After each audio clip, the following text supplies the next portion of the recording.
Yeah, so we've been, kind of down there.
Yeah.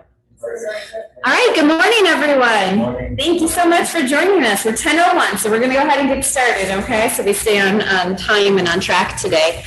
So I'm Dr. Christina Nider. I am from the University of Phoenix, and I am on the HIMSS board. So welcome very much, and we appreciate you being here. Thank you for joining our strategy and leadership track today. So I'm going to go ahead and introduce our sponsor. This is Tom Gutierrez. Good. He's gonna, yeah, there you go. Thank you. I tried mixing his pronunciation with his wife's, I think, and I did a worse job at it. So Tom is from CGI, so I'll let him do some introductions, and we'll go ahead and get our presenter underway. And thank you again for joining us. Yes, thanks for everybody coming out. I think you guys are going to be, hopefully, for those who are joining this leadership track today, it's going to be impressive. There's 5 really, there's a lot of impressive people here, but that's really impressive.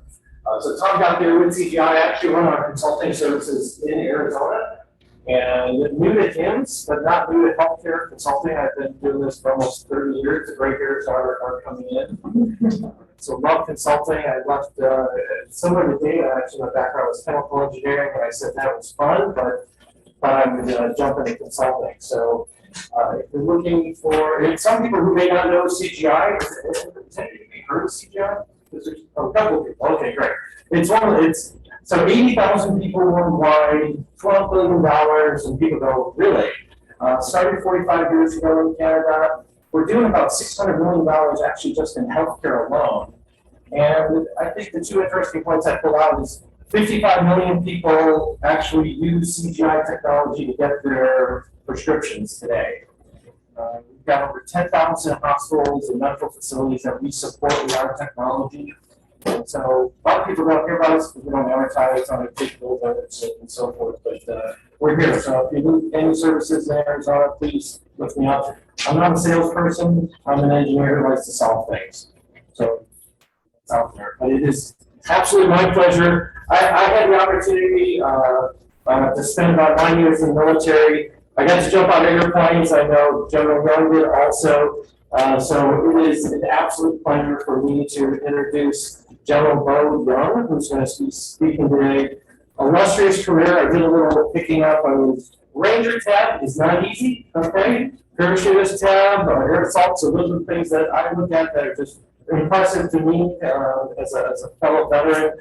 But his dedication to innovation, we've got a lot of stuff out there on it, and he asked to be called to focus on innovation. In the military, he's brought that into his advisory work in healthcare as a partner at Galloway, and he's been focused on healthcare and how to use his background and leadership and innovation techniques to how to rechange what we're doing today. So General Bo Young, please. It's my honor to introduce you and have you speak with us today. Okay, thanks. You guys hear me okay? Yes. Okay, great. So I have probably about 30 minutes, and then we'll take questions, or if you have a question in the middle of the presentation, that's fine too.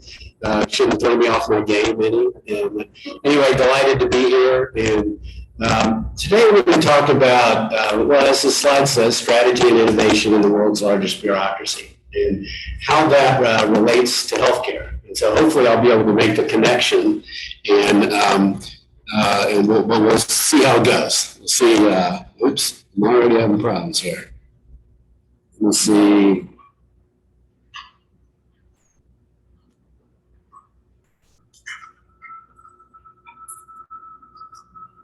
Okay. There we go. That was not a good haircut. A couple of years ago, I guess.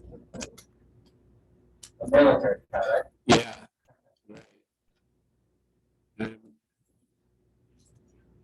Want any help with advancing slides? Well, if I keep going at this pace, yeah. So, as I said before, we're going to talk about the similarities with the military and how it does strategy and innovation, and how maybe some of the things that we do and do pretty good, I think, how that can be used and is applicable in healthcare. There's sort of 3 elements to this. We're going to talk really big picture in terms of what the military calls grand strategy. And I'm going to talk through what's called our offset strategies. And then we're going to dive down really sort of at the operational level and talk about some very specific things, methodologies that we use, how we get organized for innovation. And then we'll kind of dive down even maybe a level lower than that, or more tactical than that, and talk about red teaming. And this is a technique and a tool that is not necessarily proprietary to the military, but it was invented by the military.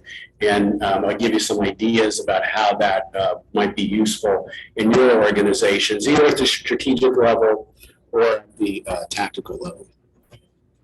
So most of you, when you think about, the Army, this is what you think about, right? You think about Apache helicopters and big tanks that go boom, soldiers kicking in doors and all that. And so how it relates to healthcare is not maybe intuitive, but when you think about it, there's a lot of similarities to it. So one, leadership certainly matters in your business, matters in the military. It's a very labor-intensive business, despite all of our big toys. At the end of the day, it's boots on the ground, it's people seizing terrain, engaging with the enemy. It's clearly life or death decisions.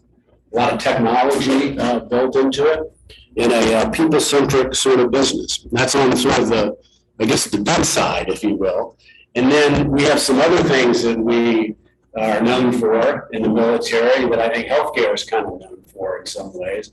Resistant to change, can be pretty bureaucratic. You have that corporate immune system kick in every time you're trying to get something done or create fundamental change. The gremlins come out that don't like that. So hopefully within that context, we'll be able to connect the dots here between military and healthcare. So I mentioned before, I want to start with grand strategy. And the best place I think to start with grand strategy is after World War II. Now I joined the Army in 1983, so it's a pretty long time ago. And things were kind of simple back then. And they had been simple for a while, really since post-World War II. There was one bad guy, and that was the Soviet Union. And so that made life pretty simple. I grew up as an intelligence officer after I played around in the infantry for a while. And so you had one enemy, kind of study that enemy, get to know that enemy. And then from a strategy perspective, there was sort of, one person, one thing that you had to pay attention to. So the Soviets had a couple distinct advantages over us after World War II, as the world sort of became polarized into East and West. Scale is that we were outnumbered in Europe, which was expected to be, the next battlefield, 3-1, 4-1, 5-1, sometimes more than that, in terms of force versus force. Even though we had tens of thousands of soldiers stationed in Europe, and of course the Europeans had their own forces, we're still way outnumbered. And the other was speed and the tyranny of distance, is that even though we had all these people deployed forward, there are a lot more people deployed back in the States and elsewhere. And so when, if there was ever a conflict, the Soviets were 5 miles away from the West German, East German border. We were thousands of miles away. So the military had to think through, okay, how do we overcome this disadvantage? Or how do we offset this disadvantage? And that's where the term offset strategy comes from. So an offset strategy is how do you, instead of thinking about, okay, this organization over here does this really well, I need to figure out a way to do it even better. But in this case, they've got all these troops. How do we even get more troops? How do you think of things totally differently? How do you find a way to differentiate yourself that is not doing strength against, your weakness maybe against their strength, but how do you think about things differently? So the first offset strategy that we had was nuclear weapons. Now that sounds kind of crude maybe, but it worked. So we had, after World War II, we had a monopoly on nuclear weapons. Now, that didn't last very long, but even after in a few years, when the Soviets finally mastered the use of nuclear weapons, we still had more of them. We had more accurate ones, we had big ones, we had little ones. But after a while, parity kicked in. And so the first offset strategy was really rendered obsolete, which is not unusual, right? In business strategies, this year's strategy is good this year, and COVID happens, and now your strategy needs to change. So now it's time for the second offset strategy. And the second offset strategy was built around technology, and specifically two types of technologies. I mean, there's others, but two main ones. One is the GPS, the Constellation, and stealth technology. So we know GPS now, it's ubiquitous in all our lives. Phones really wouldn't really work right if we didn't have it. That wasn't always the case. GPS was invented by the military, and it was a military-only thing up until the 90s. And stealth technology was invented by really our defense industrial base. And so we had planes that we knew could fly and be very hard to detect. And so this, again, sort of offset once nuclear weapons became to the point where, well, nobody's really in their right mind going to use those. Then our ability to know exactly where we were, to be able to put weapons exactly where we wanted at the time we wanted, the ability for aircraft in particular to enter an enemy airspace undetected was a whole new game changer.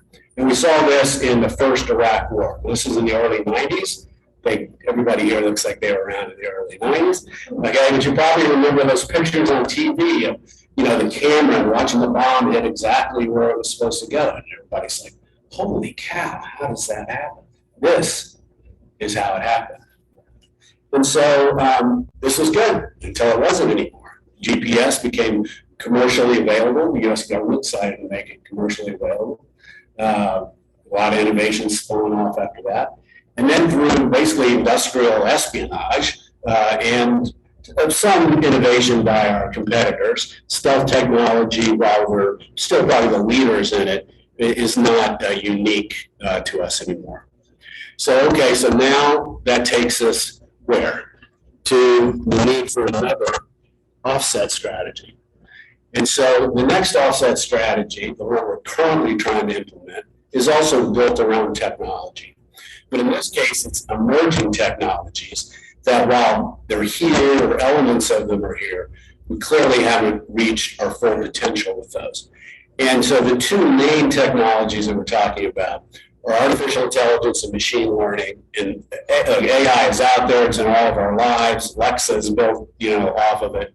But the ability to truly harness it in a way that the military can use is not figured out yet. And then quantum computing, the ability to do computing at scale and speed that we really can't even conceive of nowadays. So what else has changed?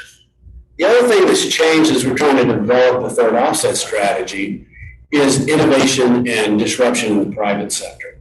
So it used to be that the government and government prime contractors, the amount of money that was spent in research and development by, we'll call it the defense industrial base, versus the rest of the private sector was, we'll call it 10 to 1, probably maybe 100 to 1.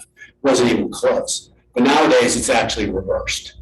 And you see some of the outcomes for that in these new companies, of course, that have grown up overnight and displaced others. Probably everybody in here has shopped at a Tower Records before, or bought a record. Okay, it'd be hard pressed to find such a thing nowadays. And so this takes us to the military having to try to figure out how do we harness what's going on in the private sector. The defense primes like Boeing and Lockheed and Raytheon, they're great. They do big programs in a fantastic way. Some ways they do innovation in an interesting way. But to think that they have the monopoly on everything is crazy and it's ludicrous. And so the military has finally come around to trying to figure that out. And now it's saying, well, how do we tap into all that that's out there in the private sector that can be used in a dual use way and in a way that is helpful for us. The other thing to think about is, of course, the strategic context of trying to do that. So, and it's a bit of an oversimplification, but the way that the military looks at the enemy now is a little bit different. So clearly you have the Chinese, a military competitor and an economic competitor. And the main difference now, as opposed to back earlier in the first and the second offsets, is we have a military competitor with the same level of economic horsepower as we have, and actually soon to have a higher level of GDP than we have. It wasn't the case before with the Russians, who could barely, in fact, they couldn't even feed their own people, okay? So with China, you have, and this is not a China bashing session. We can have one of those actually, if you like. But but there are some things that are that go beyond hyperbole and that are fact. Okay, so in China, you have overt collaboration between the private sector in China and the government, and this is not a talking point by people. This is codified in law, 2017 National Intelligence Law, which dictates to a private sector Chinese company that if the government wants your data or wants you to cooperate with them, you're going to have to do that. Okay, and so China has, of course, some huge scale advantages over everybody. They got a lot more people, and they have unfettered access to all the data that exists in the entire company. Okay, that's 20 million plus closed circuit televisions. That's $1.5 billion, 1.5 billion catalog facial images. And so the engine of artificial intelligence is data, and the Chinese clearly have that.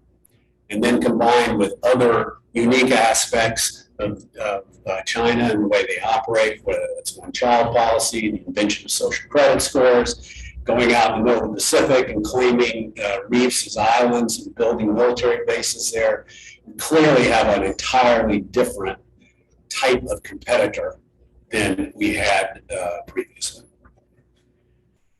The Russians are still around. Of course, they look a little different nowadays. And the Russians are not nearly as formidable an economic competitor as the Chinese would be.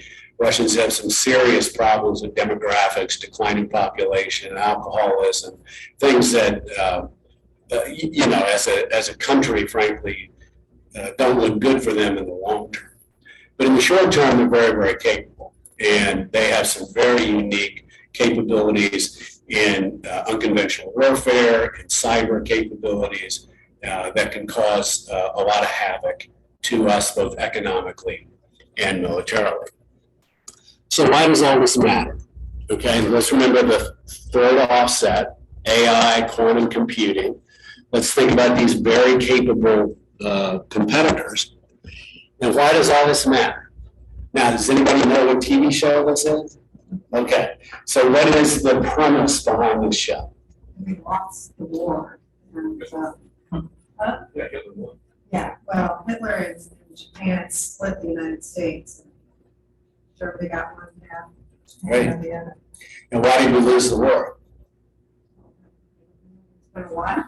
Well, so it was the race to the bomb. So the Germans got the bomb first. The Germans dropped a bomb in Washington, D.C., and we eventually capitulated. And yes, it's a great TV show. I mean, and it sounds crazy, right? It sounds like, boy, this guy's lost his rocket. That could never happen here.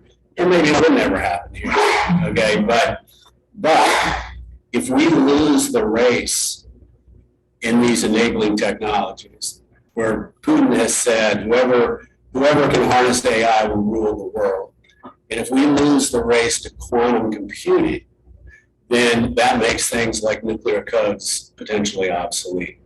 So it is really important. And this may not be the future if we lose, but I'd rather it just be a good TV show and not be real life for all of us. Okay, so that's the strategic context, and that's offset strategies. So now, as we said before, we're still in the realm of where we're trying to implement the third offset, right? And so a lot of that comes down to how fast we can make progress in these technological areas. As I said before, one of the things that's very different is now we have all this innovation going on in the private sector. So how do we reach out and harness that private sector technology at the same time our defense primes are continuing to incrementally improve our existing systems? And so that's what we're going to talk about now, is how the military room looks at innovation and how it tries to incorporate that with private sector companies. So the way that the military looks at innovation is really to break it down. You know, we're real big on frameworks and processes and lists and stuff like that, and this is no exception.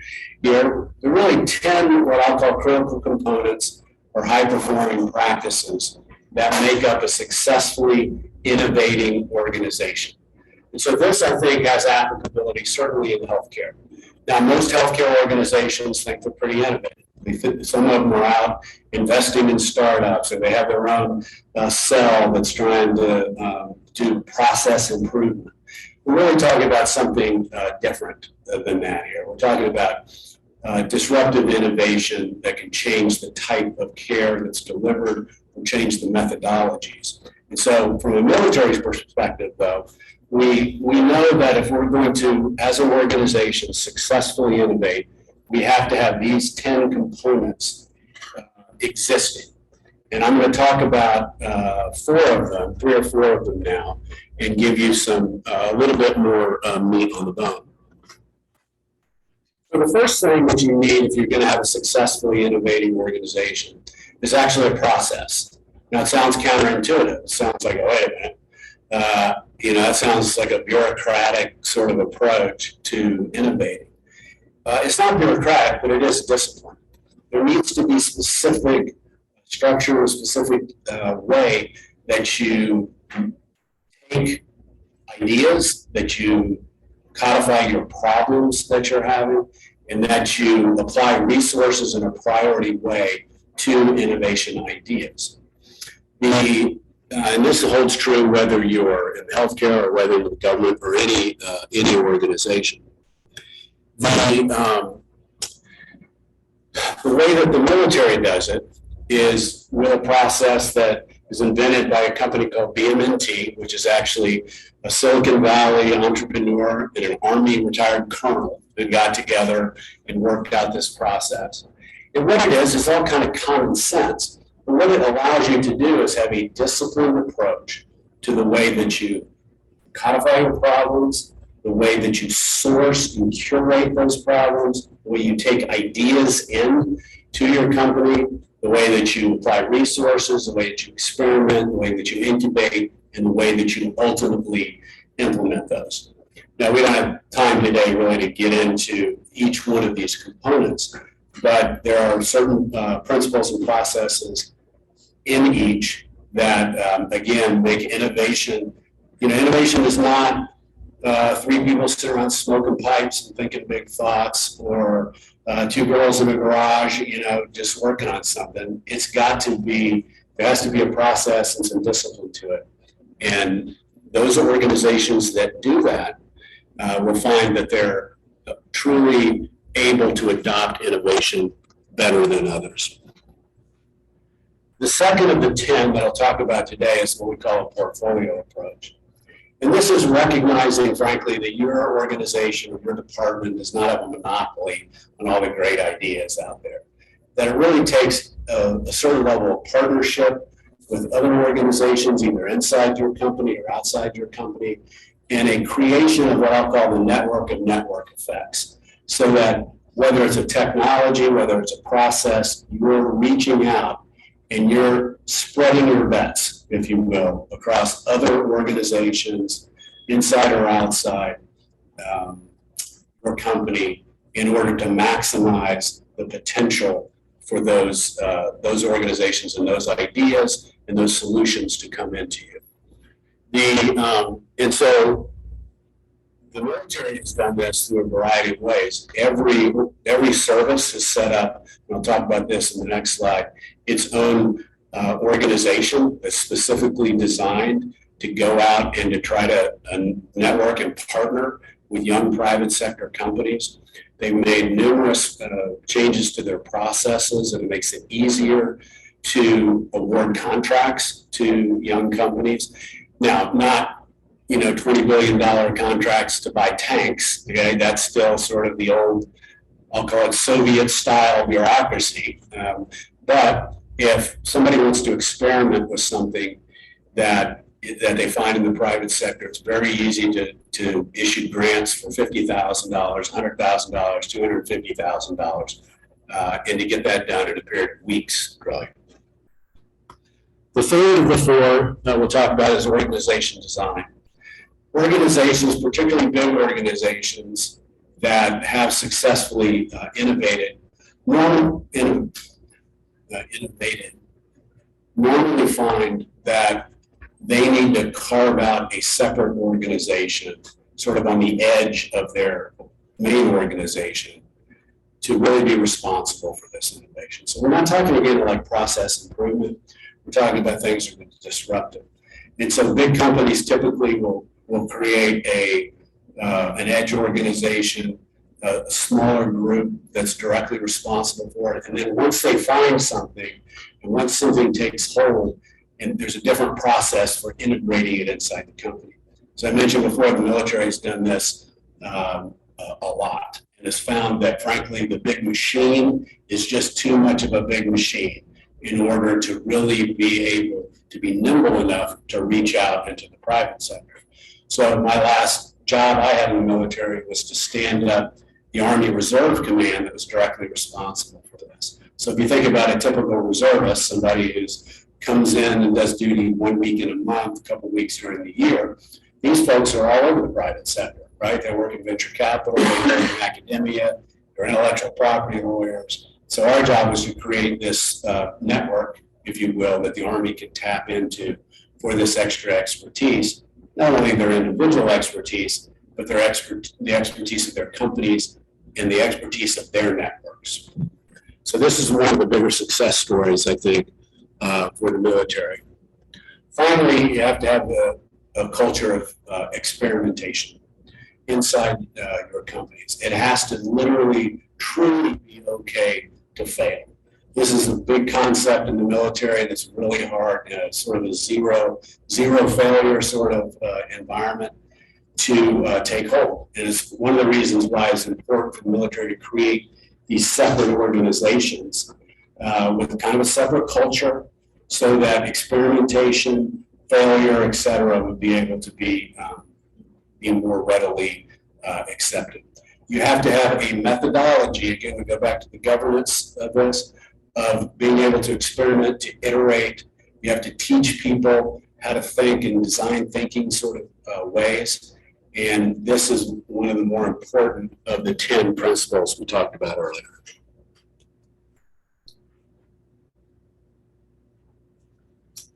Okay, I'll now pivot to the final topic today, and we'll stop and take questions.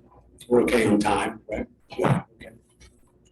And so we've started with offset strategy, and we've talked about how to organize for innovation in a way that will potentially help you create or facilitate your offset strategy in the way that the military thinks about it. Now we're going to talk about what I would call really a technique for assessing your strategies, assessing the components of your strategy, and maybe potentially assessing how you're approaching innovation. And that is red teaming. Now, you would think that I just like pictures of old Russian guys by now, right? And I do kind of like them because the way they march and all that, it's really sort of fascinating. But red teaming was developed by the military back in the good old days, when we specifically had people who were trained to think like the Soviets. And we would develop our own battle plans, war plans, that kind of thing.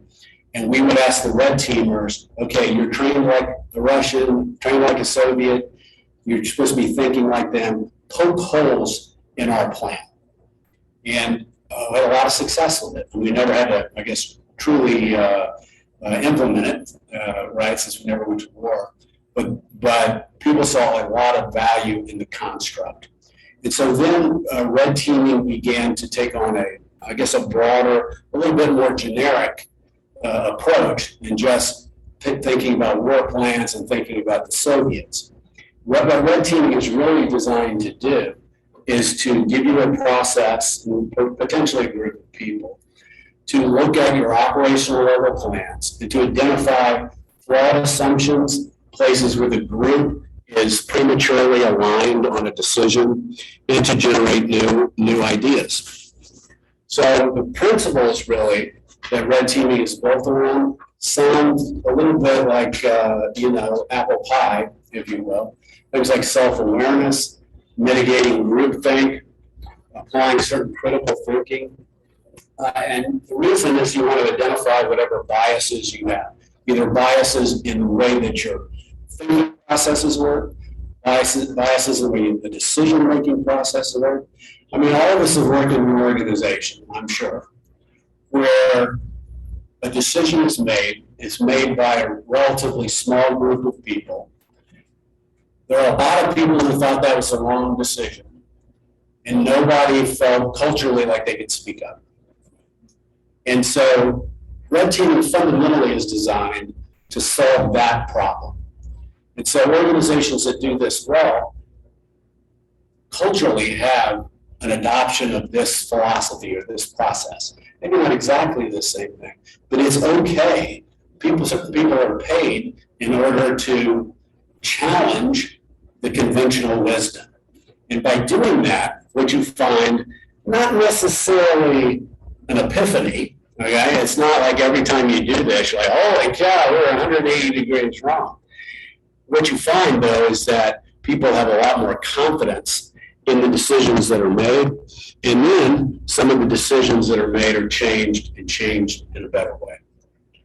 So the way that red teaming processes work depends on what you're trying to red team. So it typically, frankly, does not work great, at least in my opinion, at the grand strategy level. It works much better a level or two down from that organization. When you have a plan that here's how we're going to do vaccine rollout in COVID, okay, that's the type of thing that would be perfect for a red teaming process in terms of scale and breadth and sort of that sweet spot in between tactical execution and strategy.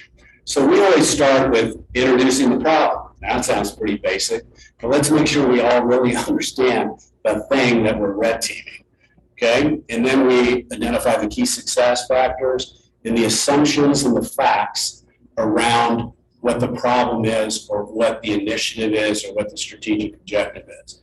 That by itself can be very interesting, particularly when you start laying out assumptions versus facts, and you see that certain people assume that certain assumptions are facts, and they're not. They're assumptions. They're not actually factual things, and that in itself can help you rethink the sort of underlying approach of the decision you make, right? And as I'm not trying to get political, but if you look at what just happened in Afghanistan, there were certain assumptions made, right, about the speed of the Taliban and all the rest of that. It proved to be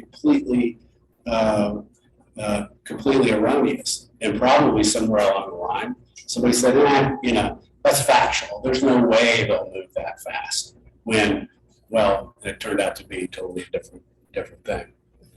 I'm going to walk you through a couple. This will be very quick. Okay, these exercises are designed to take really a couple of hours if done correctly. One is called the pre-mortem or the fiasco challenge, and the other is called the devil's advocate. And these are just a couple of the exercises that you can use in red teaming. There are multiple dozens of exercises. These happen to be a couple of my favorites because I think they work the best. And this is not proprietary. You can go Google all this. And so red teaming has become a much more of a generic thing. I think the military is still really sort of an expert at it, but they don't have the monopoly on how this works anymore. So with the pre-mortem of the fiasco challenge, here's the way that the exercise works. So I'm telling you all the secret sauce here, so you can go back and do it all yourselves. Is you have your groups, usually say 7 to 10 people, folks that either participated in the decision-making of the strategic initiative in this case, and you say, okay, let's figure out what could go wrong. You have everybody sit down and write a newspaper headline for the worst case scenario. So if you're like married to a catastrophizer like I am, they'd be great at this exercise, okay? And so everybody then shares their headline, their Washington Post headline, and then you go around the room and you facilitate what could have caused this, what are the results for this failure, and you start to then have a list of things that can tie back to your facts and assumptions about, wow, I guess I never really thought that could happen, but you're right, if this happened, then maybe that could happen. So then how do we take these lists of concerns and how do we address those? So again, I said earlier, it's not necessarily some big epiphany where you figure out, oh my gosh, every single operational objective we have is wrong. But it's a way to increase buy-in, to make sure that groupthink is not overtaking your organization or your department, and ultimately come up with a better solution. So then we have something that's similar but a little different called devil's advocate. Devil's advocate is where you actually take 2 or 3 different options and you assign a feasibility score to each from 0 to 5. And then again, the facilitator goes around the room, shares the scores and tabulates, and you'll see you come up with a hierarchy in the courses of action. So let's say you're trying to fit you're doing a vaccine rollout plan, you got plan A, B, and C, and that is what that's what you're scoring in terms of feasibility. And so then you ask yourself these questions. Is there a prior history of success? Do we really have the skills in-house to use it? Do we have control over the facts and assumptions or not? And then do we have the resources currently? And you share your yes or no answers. You score those. And then again, depending on how the scoring comes out, you look and you might say, wow, we really don't have the skills in-house that we've assumed that we do. So how do we go about solving that? Again, these things sound kind of common sense, but what red teaming gives you is a framework for how to approach all of these problems. And I would say if you have let's say in your department or your company, you have a operation, 5 or 6 key operational objectives, and there are certain metrics and plans associated with those, that you can do a pretty comprehensive red teaming of that in probably a day. Usually works better, frankly, if you break it up into half-day sessions just to keep the energy high, keep people as focused as you can. So it doesn't take a ton of necessarily time and resources. And if you get good at it, then you can really kind of build all those skills internally, and you don't need any outside help. Okay, so we've covered a lot. We've covered offset strategy at the brand level. We've talked about innovation, and we've talked about red teaming. And so we may be saying, well, where do we start? How do we start with all that? And so offset strategy, it's really a fundamental question about, is there something you could be doing differently as you address a weakness or as you address a competitor that you're not doing now? That's the fundamental question that you ask yourself with offset. With red teaming, you need to ask yourself, okay, who challenges my thinking? If I'm in charge of my department, who do I have that can really do that? Now, you probably think you're doing a great job, and you probably are doing a great job, or you wouldn't be sitting here, and you wouldn't have achieved everything that you have. But it doesn't mean you have a monopoly on all the great ideas. So who in your organization have you empowered to do that? And what processes have you put in place that allow you to do that? Some big companies have adopted internal red team organizations, sort of an internal consulting group that allows them, where they're empowered to go do that. And then finally, with innovation, there's really, of those 10 things that we talked about, there's really a couple that you should start with. One is a general assessment of where your organization is, strengths and weaknesses in those 10 factors. And then an innovation strategy. What are you actually trying to accomplish? What we see is a lot of healthcare organizations, as I mentioned before, who think they're doing the right thing because they've set up this cell over here and they've developed, they're putting $10 million a year, $100 million a year into a fund that's investing in startups. And frankly, it's theater. It has nothing to do with their business strategy. And it might hit, you might make some money at it. Chances are you won't make any money at it. You see many more of these things shut down than succeed. And that's not really the way that you create innovation inside your company. And then finally is a governance process. It's not bureaucracy, it's discipline. And there is a difference. And if you don't have a process that can help you implement your innovation strategy, it's probably going to go nowhere. Okay. So thank you very much for your time and attention. And if there are any questions, I'm happy to open up the floor. Yes, sir. For the context and history lessons with how things evolve. Question for you is, what is the military approach in combating reaching a saturation point? Can you say it again? In reaching a what? A saturation point. Too much on the plate. Well, from an innovation perspective or just running your business perspective? From an innovation. Yeah, I think if you remember, I probably glossed over it too much. We showed you that BMNT process. So part of that process in there is ruthless prioritization. And this, I think, holds true in your business as well, when there's not a single person in here that doesn't either feel this way or have people who work for you feel this way, that they got too much on their plate, there's no way I can get it done, et cetera. And it all comes down to ruthless prioritization and not being able to kill a good idea, or kill an initiative, or having the willingness to say this is more important than that. And it's the same in work overload, right? The reason that bosses are bosses is because they can say, I'm telling you this is more important than this, and I'm underwriting the risk of you doing this versus that. And so in innovation, there are no shortages of great ideas. There are no shortages of young companies who think they've got the next flying tank. But most of them don't. And it does come back to a prioritization as it relates to strategy, and a prioritization as it relates to what the military will call requirements. So the military does have a process where they formally say, I need this, okay? I need a flying tank. And then the big machine, the defense prime machine, sort of kicks into gear to do that. The military is trying to do is short circuit that whole thing. So because that can be a 5 to 10 year process. By the time that's been done, your iPhone's been updated 27 times. So anyway, I'm probably getting off topic here a little bit, but it basically comes down to not being disciplined enough to say no to certain things that don't meet your requirements and don't fit your innovation strategy. I think one of the greatest weaknesses is not being able to say no and when to say no.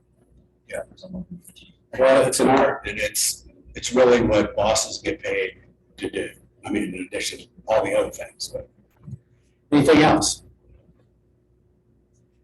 You mentioned involving external organizations, and for a long time, the military did in-house sort of HR.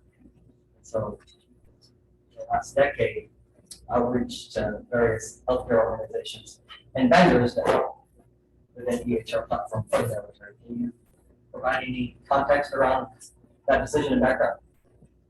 Well,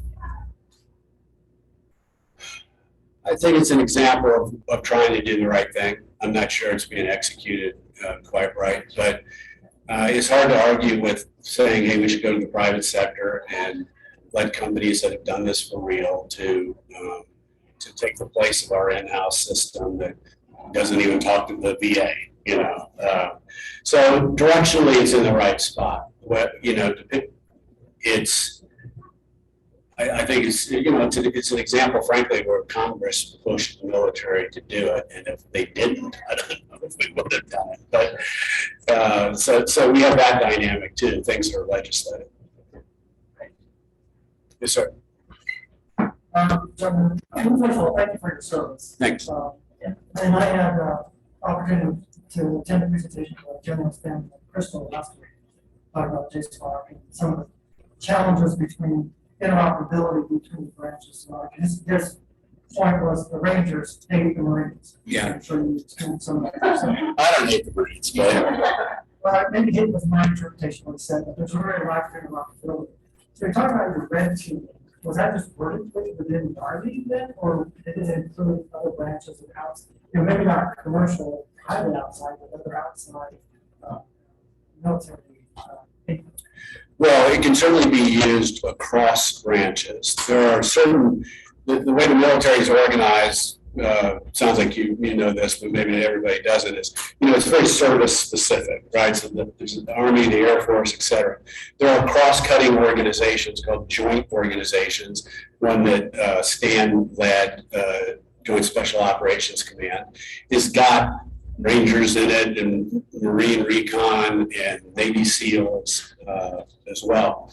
So red teaming can certainly be used in those constructs with I think a lot of success. But I think part of what Stan was talking about is, you know, there is a cultural dynamic there. And sometimes we want it to be like that, right? There is actually some goodness into the Rangers thinking they're better than everybody else, right? So it's not all bad. But we've had many instances where, again, Congress got involved and tried to legislate the fix to it, where we were so service specific. We had equipment that didn't talk to the other services. You know, the radio on the ground couldn't talk to the airplane. I mean, it was really, and that still is an issue today. Okay, I think we've got maybe time for one more if there is one more. I'm just going to ask you about those edge teams. Have you seen them effective, like, it's temporary, where you're rotating different people in and out of them, or, you know, they should stick around for a certain length of time to be effective? I think it's a really good question. I think the jury's still out on what the optimum, at least from the military perspective, what the optimum solution is. The military itself tends to rotate people every couple of years. I see badness in that. I think it needs to be sort of a 70-30, 70 kind of, I'll say, folks that are there permanently, and by permanently I don't mean forever, but we'll say 5 years or more, and then others that come in to bring new ideas and new energy to the organization. But what happens is that when it, when there's too much rotation, you're just relearning all over again. So I think there's a balance there. Okay, thank you very much. We had a good time, and hope you guys enjoyed the rest of the conference. All right, we have 10 minutes to transition to either another track or another presentation. Strategy and leadership is going to actually switch rooms with another. So if you have any questions about where rooms are out, let me know. Otherwise, enjoy and Oh, great. Yeah, sure. to meet in here, it's going to be it's going to be behavioral health. Thanks so much for the great introduction. Very nice to meet you. You're welcome. Thank you so much. Nice to meet you. Can you know where the headset element will be next? Which track is that? Track 2. Track 2 is, Still be in the Lars, or? yes, those are all staying the same. The only issues are switching are just the strategy and the peer innovation. That's the only everything else is the same. This one, yes. And then we're doing the other behavioral health, we're just monitoring, right? This is more of a, I believe, Well, we have to talk about how to. it was. I was gonna try that, yeah. I have to take this computer with me for the next. Yeah, I noticed that one, of course. This one though, I don't think it can do. Okay, but I do have to stop the video and stop the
Testing, 1, 2, testing, that sounds good. So, Just so we can actually.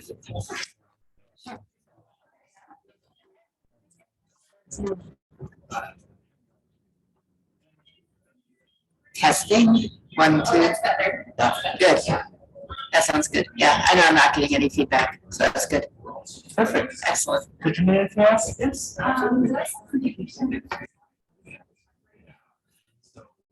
There's the other thing over here. That's my There's stuff. some right here. Oops.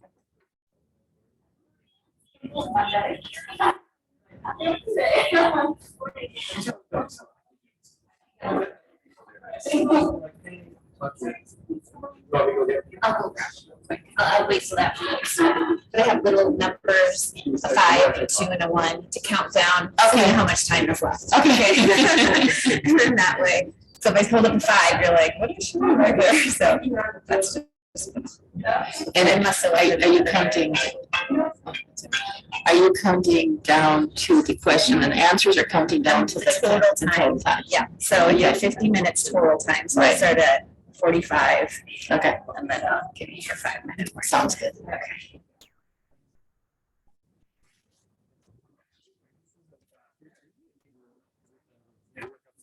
Yeah, yes. And I'm at the University of Phoenix. Yes, yeah, I know. I read the bio. I don't know, because there's some folks that I've met that flown in, Yes. you know, for the event, so I wasn't sure who's local and. I'm local, and I live in Flagstaff most of the time. For the My last daughter's 3 up there, years. just for That's the 3 years, exactly, so. that's exactly why I'm up there, is because my daughter and my grandchildren are up there. Oh, nice. And so I moved there about 3 years ago, and this week, the home down here as well, so I've been moving into a second residence so that I can split my time, so I can be closer to the campus and to run things. Actually, sounds like it worked. Well, I think my daughter like that too, like, she'll be able to split time up there. She loves it up there. Overall, but my husband is retired. He also has COPD, and he does not do well up there at all. So he is one happy camper this week. He is loving the fact that he doesn't have, still has his cough and everything. Doesn't have breathing issues, and it's not cold, and he's like, he can sit outside, COPD and smokes. Fires really. Oh. 6 months. I don't know, when you have a cancer stick in your mouth the entire time and you're sucking in, I don't know what to do. All right, you ready to get started? Yep. Okay. I go run 5 meters. Yeah, exactly. So thank you very much for being here. We have switched rooms from strategy and leadership tracks, so if 5 you're able to find it, 'cause we're a little bit on the other. Excellent. Well, thank you. So I'm Chris Snyder. I'm the University of Phoenix. Turn over to our sponsor, Tom. Thank you, Chris. And maybe I should go out, yeah, right, screwing people up, because I'm like, I'm really excited about this. Maybe people will listen to bios. I hope that people get a chance to look through the bios. But once I'm out here, I'm actually, I lead our consulting and IP services here in Arizona for CGI. Are you guys familiar with CGI, by the way? Have you, no, see, most people don't know. So we're actually the 4th largest consultancy on the planet. And 80,000 employees. Very quiet because we don't advertise like the Accentures and the Deloittes. The CGI started in Canada, and we actually, some interesting points. 55 million Americans use CGI technology to get their prescriptions. We actually support over 10,000 healthcare facilities today. Our business just in the U.S. alone is just over $600 million, just focused on healthcare. And we have over 6,000 healthcare professionals that work for us. Okay. So most people don't know that, like, wow, we actually hire doctors and nurses and, folks to help us to solve difficult problems in healthcare. And CGI is focused on now Arizona, and I'm I'm the guy who's gonna try to help do that, so hopefully support some of your businesses. And I'm honored because I think your topic is really important, and I've had to deal with mental health issues with folks in my family, both with children and former spouse and with relatives, and I think it's something that's completely, I think people have had the stigma before it, and I'm really excited about hearing what you're going to talk about. So, Dr. Sheila Babinir? Lavender. Babinir. There you go. Thank you. So, I want to have any tech issues, so I'm going to make sure she's got a good charge here going. Okay, it's going to be across the front. you have a tech person too, like that. So, I have tech in the front row. I love it. No, I'm not going anywhere. All right, well, thank you very much. And thank you for having me at the summit. I'm really excited to be here. We have more people. Yes, I will, be right back. Thank you. Hello, come on in, have a seat. I'm really excited about this topic. And if you would have asked me 30 years ago when I was getting into behavioral health, if I was excited about this topic, I would have said no, because I flunked out of nursing because I can't do biochemistry. So I don't want anything to do with healthcare. But the reality is that very early on, after getting my master's degree, I started working for Arizona Medical Clinic. And my clientele was an elderly population, and who were being referred by their physicians. And although I was seeing them for depression and anxiety and loneliness, it was all coming out physically. They weren't taking any kind of screening tools and saying, I'm depressed. They were being sent by their physicians who were saying, we can't figure out why this person's stomach won't stop hurting. We don't understand what the complaints are, why the pain is so bad. And many times, the reason for all of this was more about mental health issues and how all of this works together. Fast forward, I've been in the field for 27 years in various places. But most recently, I worked with a family physician, a primary care physician. He was our family doctor. And while I was in his office with my husband, who had cancer at the time, talking about maybe some medication to help my husband quit smoking because he had cancer, and he had been smoking for 50 years. And I said, perhaps something for the anxiety would help. And the doctor said something to the effect of, yeah, he, some acute anxiety because he's got cancer. And I said, it's not acute anxiety. He has generalized anxiety because he's been smoking since he's been 10. You can't tell me that somebody smokes since 10 doesn't have some form of acute anxiety, of chronic anxiety. That seems, in my mind, like, hey, that's a way that he managed that. And the doctor looked at me and he said, what do you do for a living? And I said, I'm a behavioral health person. He's like, with a doctorate degree? And I said, yeah, I also teach. He's like, happy with your job? Like, yeah, but I have to now stay home and take care of my husband for a while. He said, we should talk about what it would be like to have a behavioral health piece in my family practice. And lo and behold, I joined forces with him, and for 7 years, integrated this family practice with behavioral health. Behavioral health at his family practice right now has 5 people. We only have 3 physicians, but we grew from me to 5 people full-time, because that's where the need is. And what I saw 7 years that I've been there, people that I brought in under me, was that clients, patients, did so much better when they had us. When we had this other component to family practice. Now, that's nothing new. And I'm going to kind of go through how this has been evolving the last 10 years. It has been evolving, and we have had this, especially in the public sector. We haven't had it in the private sector. My experiences in the private sector, one of few that I know of. And I'm going to talk today also about some things that if you want to have this need is there, then how do we go about it strategically? What do you have to think about? How do you make it work? Okay? I'm used to being a teacher, and in teaching, when I'm in front of a class, I like to entertain questions, comments, so this can be interactive.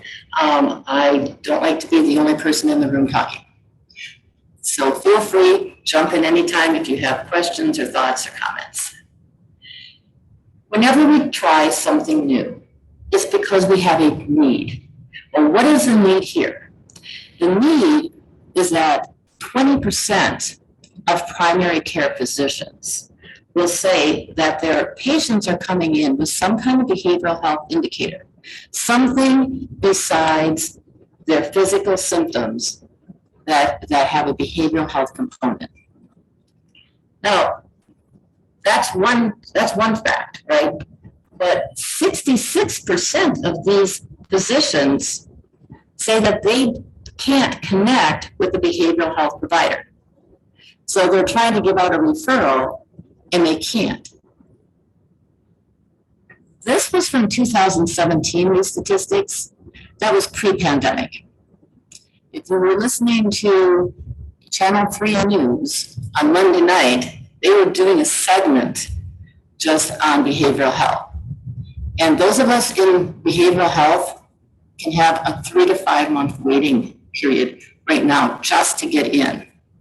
Like I just said, I have 5 people that I hired in to the physician's office where I was working. And they're all full within a month, not a problem. We have interns, they're full. We don't have enough space to keep adding the behavioral piece. So the need is going to be there. The need is there already. It's not going anywhere. On top of that, we have a statistic that 1 in 4 Americans have some sort of diagnosable mental health disorder. Depression, anxiety, PTSD, bipolar disorder. A variety of things that are actual diagnostic types of mental health issues. But let's add on to that something called stress. Who in this room has not experienced stress this week? I see no hands. Everyone experiences stress, but our stress has grown, and that stress has physical effects. 55 to 85% of Americans end up talking to their physician about some type of physical effect. It's stress related. So how are we dealing with all of that? Well, if we're working with the whole person, we can deal with it much better. We have better patient outcomes when we're looking at a whole person and we're looking at what happens with stress. How is it affecting my body? What happens when I am feeling anxious? How is it affecting my body and my systems? What is happening when I'm feeling lonely and depressed? When I am home for 18 months with a mask on and not leaving? When I'm fearful? What happens to my body? We can rely on medications. We have them out there. We can rely on medications. But what we want to look at is wellness. This whole person way of looking at healthcare means that we're looking at how do we promote wellness? How does that happen? And how do we reduce some of the social and emotional isolation that comes with stress, which comes with anxiety, depression, and some of the mental health issues that happen. How do we reduce that so that we can have a healthier lifestyle? We also want to increase equity in overall healthcare so that we don't have this division between, as long as I'm medically not okay, I can have healthcare, but if I'm behaviorally not okay, I don't have as much healthcare. And by the way, if I tell you that I medically have a problem, I can get some FMLA, or people are going to help me. But if I tell you I have a mental health issue, I'm going to have stigma. I'm going to have people saying, oh, it's her depression. Oh, it's mental health. We don't want that. We want health to be health. We want wellness to be wellness. Part of doing this is accessing this integrated care concept. Now, in the public sector, this has been happening for about the last decade. Access has something called complete care. So if you've ever noticed, like in Maricopa County, the access related public health facilities will have medical, they have dental, and they have behavioral all under one roof. That's part of their complete care. So they got it, and their patients are coming in and they're dealing with all things at the same time. It's working well for them, and it's working well for the patients. We have some managed care organizations who've done the same thing, and the Veterans Administration has also done this. So in these public sectors, we've been able to integrate and see how this has worked with the patients. The patients are doing better. We can track them better. We are less reliant on medications for them. We're able to treat the whole person. There's a reason, though, that they can do this where the private sectors had a few more difficulties. And a lot of it is finance, right? We can get grants to work with the public sector and that can pay for this, where we don't necessarily have that same money coming in to the private sector. And that's going to be some of the challenges that I want to talk to you about today in the strategies, is how to make it work when you can't necessarily get a grant or you don't have public money coming in, because we still have to be paid for our services, and that's harder to do when you don't have some public funding coming in.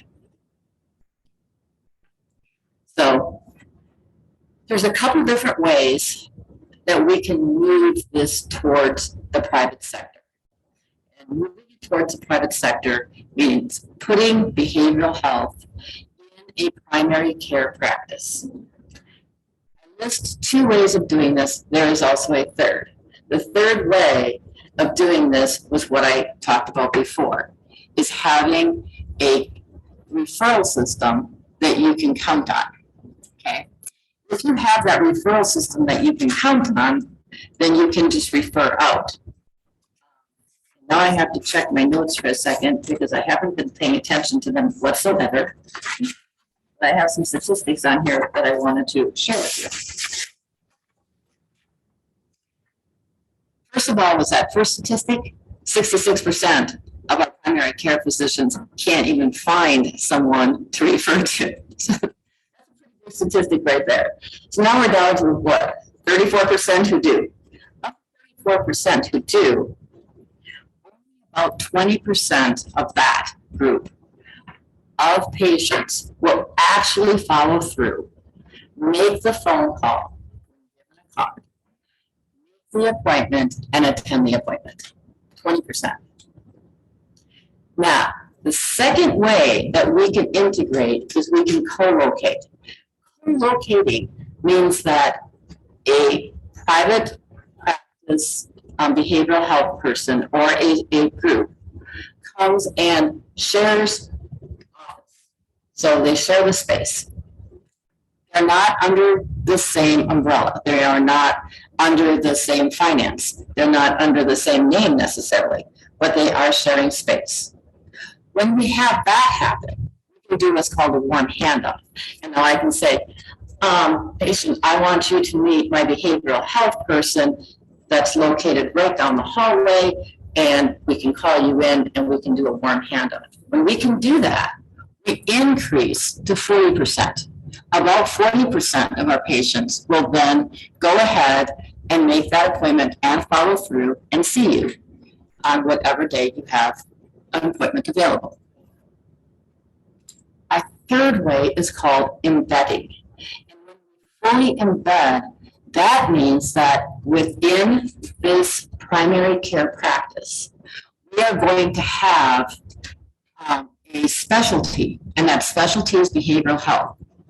They're under the same name. They are owned and operated by the same person. They are paid by the same finances. Everything is in one EMR. And so I now become part of that physician's office. I'm a specialist in that physician's office. When we have that happening, and the doctor can say, Sheila, can you come to exam room 3? I have someone that I need you to see for a minute. And I can come out of my office and I can go to exam room 3 and I can meet you and I can have a conversation for 10 minutes with you right then and there. The chances of you coming back have just gone up over 70%. So if we really want to be able to help our patients holistically, we have to have the services available. The services available at that minute in that same office that brings our numbers way up. And we don't have to worry about that initial 66% that we couldn't even find a behavioral health person, because you have them right there. They're part of your practice. This sounds so simple. I just sold you on the whole idea, right? Everybody's going to run out and say, hey, primary care person, I've got a great idea. Let's go find ourselves a behavioral health person. Let's bring them in and let's do this thing. I heard this speaker and she's got me sold. Why shouldn't we do this? Well, there's some things to consider. There's 4 things that I'm going to go over with you. There's a lot of things probably to consider, but there's 4 things that are pretty basic and that it's not good or bad. As Dr. Anderson talked about in here before, the good, the bad, the ugly. They're not good, bad, or ugly. They're just things that you have to think about. The first one is physical space and location. If you're going to hire me, I need a place to be. I need a place to sit. I need a place to do my notes. I need a place to park my butt, desk. And there's many times that you don't have that space available in a private practice office. Another thing to consider is insurance contracts. And along with those insurance contracts are, how do we bill for this? If I can't get money for this, how do I bill for this? And we're going to finally end up with staffing models. So when we're thinking about space, remember I talked about 3 different models. Depending on your space, how much you have and how much you need, we drive the decision as far as that model that you want to use. If you literally do not have the space and cannot find the space, you may not be able to co-locate or embed. But I also have to tell you that behavioral health doesn't need a lot of space, and we're not expensive when we talk about space. We need a couple of chairs that are comfortable in a room where we're not going to be overheard. So I work at University of Phoenix, and I was the clinical director for a while in their counseling skills center. That's literally rooms that have little setups of chairs, right? Maybe 3, maybe 4 at the most, or maybe a little love seat if we're going to thinking that we might have multiple people in. And it's not that expensive to put together a room like that. So we don't have any special equipment. Chairs aren't special equipment. We need to use a laptop, that's it, to do our notes. So that's on the good side of things, right? But we also need to have privacy. We need to be in a place where if we're going to be having this conversation, and it's going to be taking us a while to have this conversation, that you're comfy. That a person is comfy and that they are, nobody is overhearing them. And that they feel content that that's the case. So, based on how much space you have, you decide, do we co-locate? If I'm going to co-locate and I'm going to have somebody else coming in and setting up shop in my private practice, in my physician's office, but they're not going to be paid by the physician, then I have to think about how that behavioral health practitioner is going to make their money. And they're going to need to have full-on, hour-long psychotherapy sessions. Okay. If you're going to be sitting for an hour talking to somebody, you need a little bit more space. You need to be comfy. You're going to need some kind of a setup. And that's going to take 1 or 2 offices to do that. If you don't have that and you still want to have this embedded model, true embedded model, we use the exam rooms. I come to you in the exam room because the doctor has just called me to come in and see you. And maybe you have to wait 10 minutes before I get there. You're already in the exam room. I'm running around between exam rooms, and we're going to be seeing you for 10 to 20 minutes. To be seeing you during that time to assess what's going on and how I can help you make a change. I don't need anything too special for that. The other piece is, am I doing telehealth? Telehealth requires me to have a very small space. It still has to be HIPAA compliant. It still needs to be professional. It needs to be well lit. We definitely need to have need to have great internet with no breaks. I need to have some kind of background that is giving the illusion, at least, of me being in an office. And telehealth software doesn't normally have a background that you can put up like we can on Teams or anything. You can't change your background. So you actually have to have a background. But that's another option. So if I'm going to reconnect with you using telehealth, all I need is a very small space. So consider your space, consider what you have around you and what you need. So the interesting part, as I told you before, I've been working in this physician's office. It was just me. I had a little office space. It worked well. We started adding people. We now have 2 offices, one for behavioral. Still have our person in the office that can run around. We have a whole separate office for our other 5 behavioral people. We've grown that much. But in growing that much, we also have the ability to stay connected. So the model that I'm coming from was actually a hybrid between the embedded and the co-locating. Because yes, I saw the patients that the doctor brought in, but I also was getting referrals from other family physicians who did not have this in their office, and they were sending over. And I could connect over phone first, I could connect telehealth, and then they could come in. So it can't work if you can't get paid. So insurance contracts. If you ask a behavioral health professional about insurance, they usually turn different shades of white and just kind of get this glossy look on their face like, shh.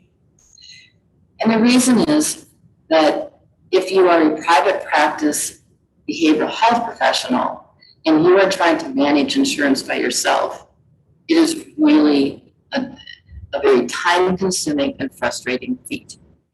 And the payment that you get as a independent practitioner behavioral health person for your hour is nowhere near what medical providers get for their 20 minutes. So I'm spending an hour with you and I'm getting $65 maybe. And the medical practice has a number of different things, people that are part of your 20 minutes, and they're making 2 or 3 times that in the amount of time. So we have to consider, if we're going to look at this model, private insurance companies, and how do we go about negotiating contracts to add these behavioral specialists to provider panels and to get fair pricing back. So one of the things is to consider your highest payers. To have this relationship, especially if you are in the embedded model, the physician already has a relationship with the contracts and with their panels. So since they have that, they can use that to negotiate. Very honestly, we had one panel, insurance panel, that was paying $45 an hour for behavioral services. So I'm on their panel and they're paying $45.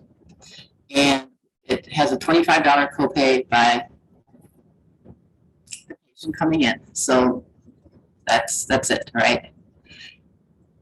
But Medicare was paying $120 for that same hour. And other ones were paying $75 to $90 for that same hour. This one was paying $45. We tried to negotiate it, and they said, no, that's all we pay for behavioral. And it really gives the illusion that behavioral isn't equal. We already have determined that when you have stress and when you have a behavioral health issue that is affecting you medically, right? So doctor was able to say, well, then I guess you're not taking care of my whole patient. So we'll go ahead and just drop your contract.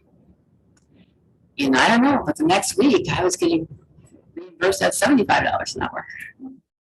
So having that negotiation power is something that I wouldn't have as a behavioral health provider on my own, which is really an important concept to take away, because again, if we're only giving out a card and saying, go see Sheila Babender, her office is 3 miles from here, but I can't take in the person's insurance because I can't afford to live on that insurance contract, on that panel, then I'm no help to anyone.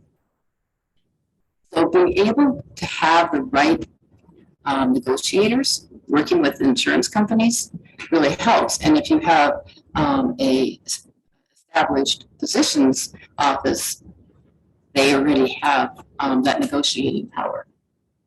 Also, you have to investigate contracts to see if there's a carve out for behavioral health.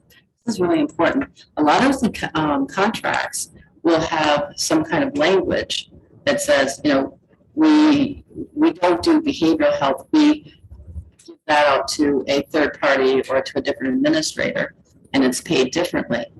So if you are the physician, Tom, and you have just finally talked to your patient, you broached the matter, you're going to have to do some kind of lifestyle change.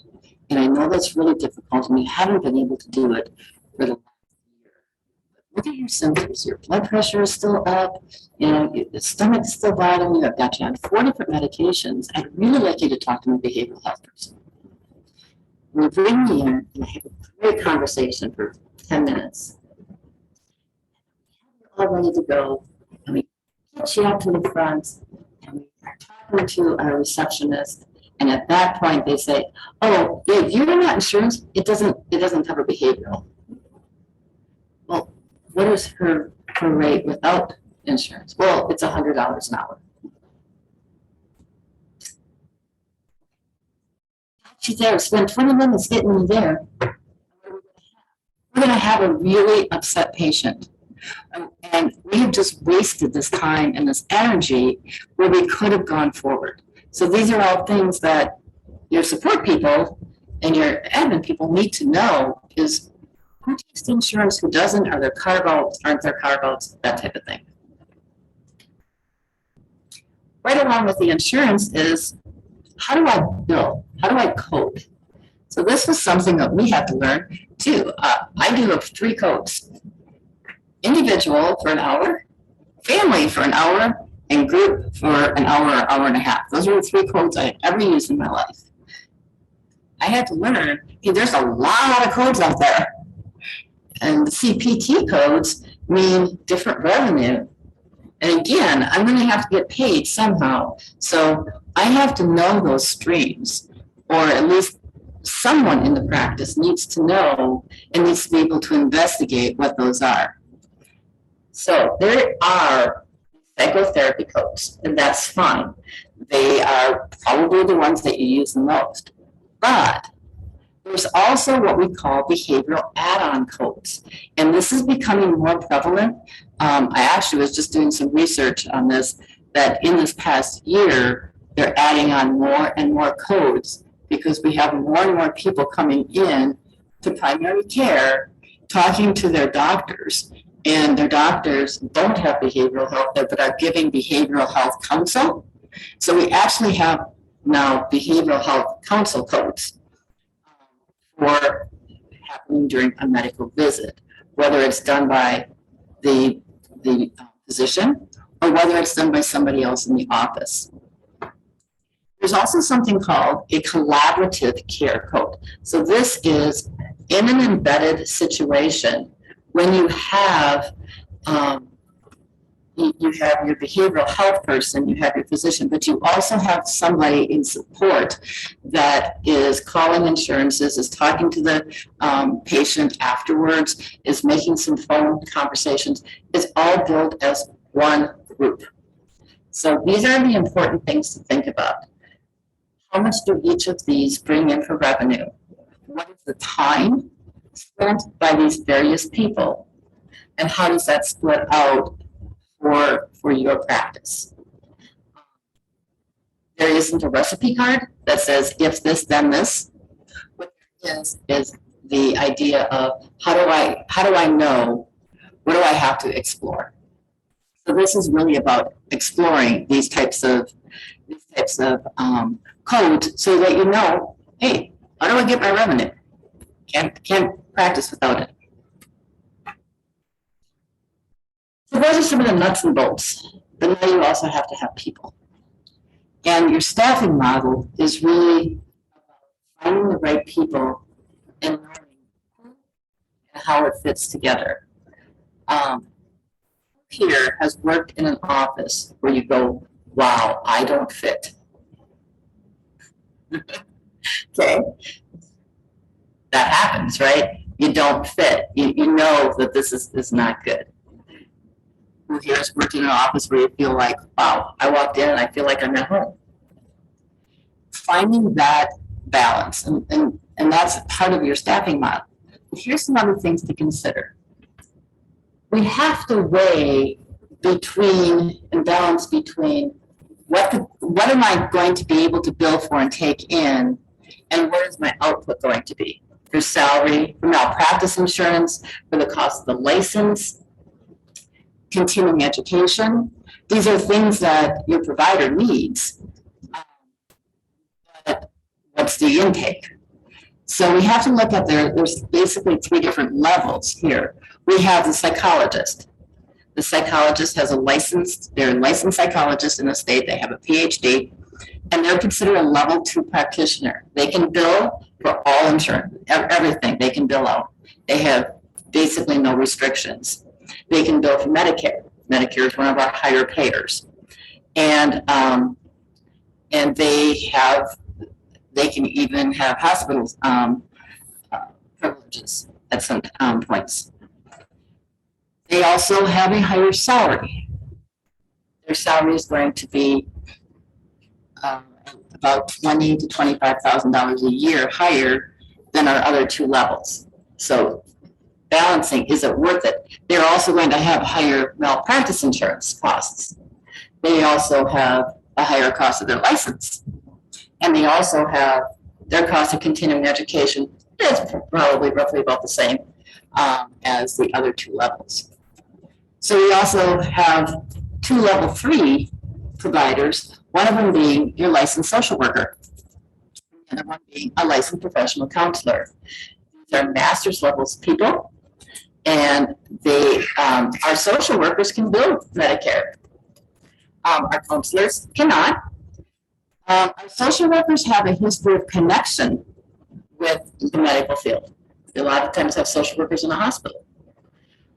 Our licensed professional counselors, their history is in face-to-face, individual, or family counseling.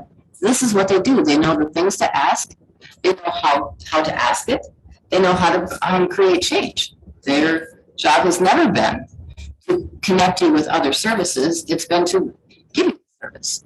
So as we look at these different levels, what can they do?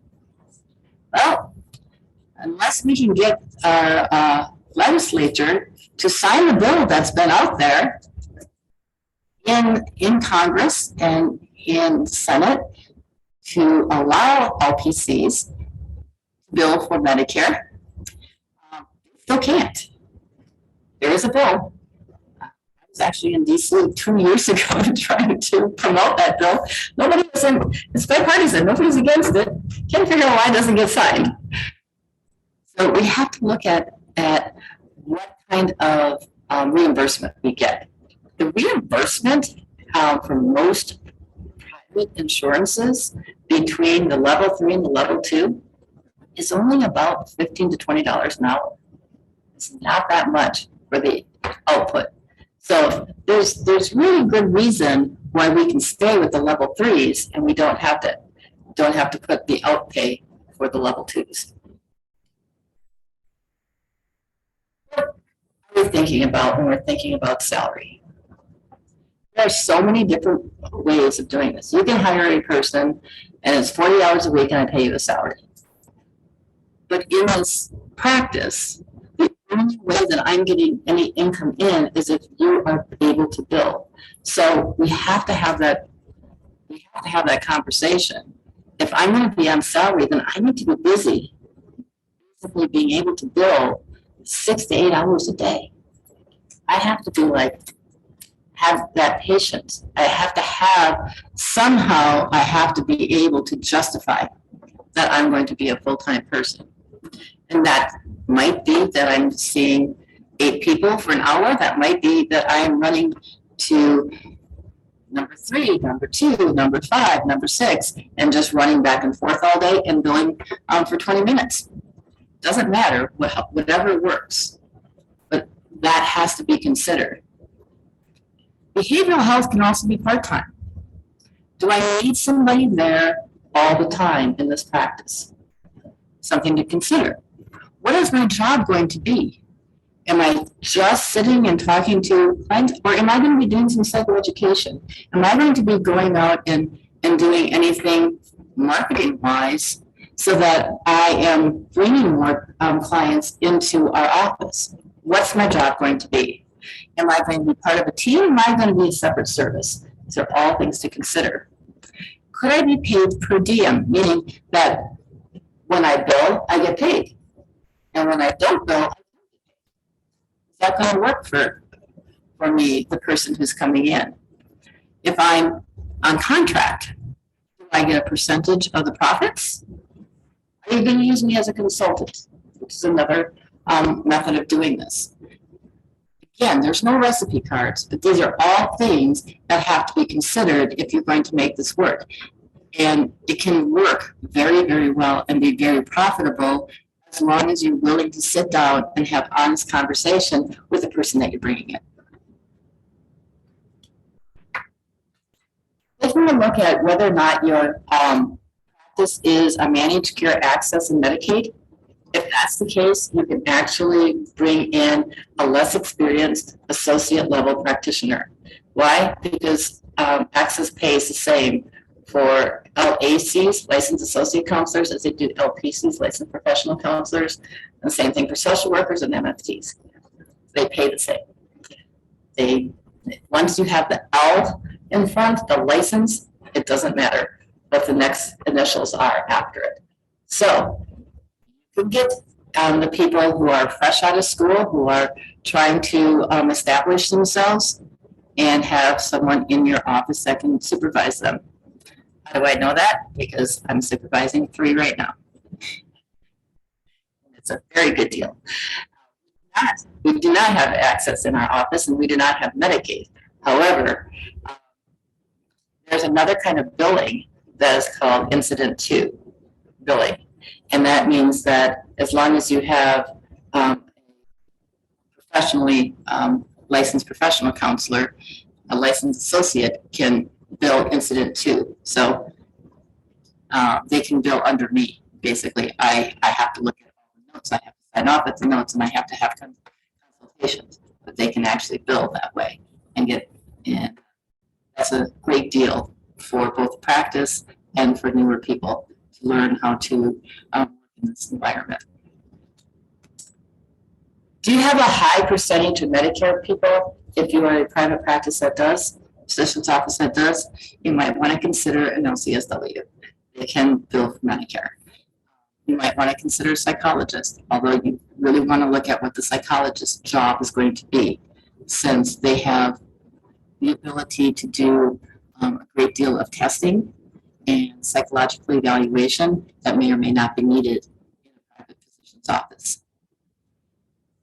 And then, are you fee-for-service or concierge? So that's another thing that's coming up in the medical field, is that we do fee-for-service, and we're just kind of getting rid of that, too much of that, the insurance, and saying, you know, let's just have a fee-for-service. This is what we're going to charge, and kind of building the practice around that, and or having the concierge service, and you're paying for a yearly subscription to the practice, and part of that yearly subscription allows you to have telehealth services, allows you to have after hours, and allows you to have behavioral health. It's another method. So very innovative, cutting edge ways of being able to treat a whole health person. Probably the biggest thing that we have to do is change our mindset. If we're going to have, if the behavioral health person is going to have the mindset of, I'm going to have a couch and I'm going to spend an hour doing trauma therapy, you don't want to be in a medical office, because that's not what's going to happen. We're going to be giving psychoeducation. We're going to be doing cognitive behavioral therapy. It's going to be quick. It's going to be fast. You have to be able to connect quickly. Patient mindset. We have to change patient mindset so that they are looking at their whole self and willing to say, yeah, I actually have been feeling this way, or this has been happening in my life, and they're willing to embrace that. And we have to have a medical practitioner. So if you were in here for Dr. Anderson and he was talking about the ego in the room, our medical practitioners don't all understand behavioral health. So we have to have somebody who's going to be open to the behavioral health professional, even though they don't have the same degree, to be able to educate both staff and practitioners. So consider the right fit. The right fit is the person who can be flexible. The right fit is a person who can make a relationship really fast. If they can come into that office and they can make you feel like you are the most important person in the room within 5 minutes, and they can trust you.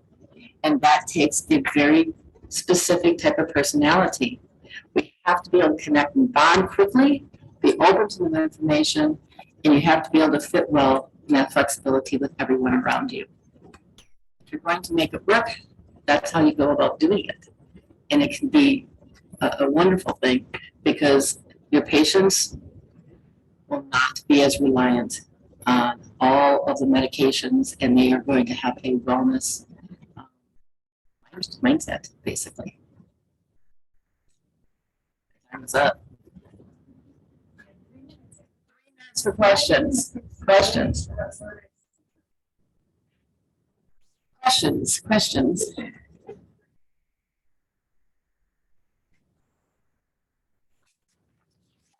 questions? No questions. Covered it all. The term between mental health and behavioral health, I see it sometimes used intertwined, sometimes see one or the other. Is there a definition of one or the other, or is it just being used to better markets? Behavioral health is how do your life behaviors affect your health? So we're using that as the broader term now so that we can think of the whole person. Mental health has always been those kind of diagnostic criteria of, depression, anxiety, PTSD, bipolar disorder. So there is a difference, but we're trying to get away from that difference because the mental health brings on the stigma. When really, when we're talking about whole person healthcare, we're talking about how do your behaviors affect the rest of your life. Make sense? Thank you very much, everyone. Thank you so much.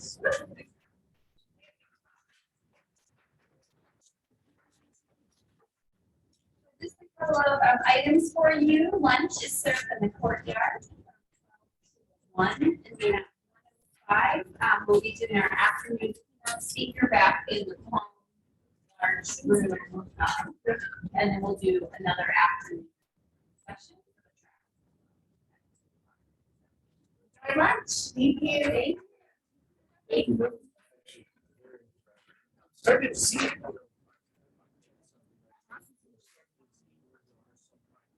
Started. Yeah.